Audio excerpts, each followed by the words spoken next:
কোথায় যাবে মাম্মা? কোথায় যাবে পাপা? ব্যাগ নিয়েছো? অফিসে যাবে? ও আমার সোনা মা, কখন আসবে? 8টায়?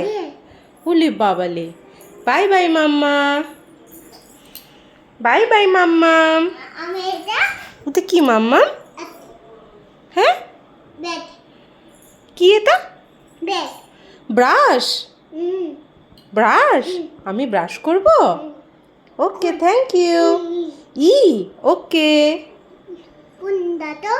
ফোন রেখে দেব? হ্যাঁ মা। তোমার? তুমি অফিসে যাবে? তারপর ছবি? তোমার ছবি তুলবো? কি নেবে? তোমাকে এমন লাগছে, দেখো মা, এইরকম লাগছে তোমাকে। কি নেবে বলো?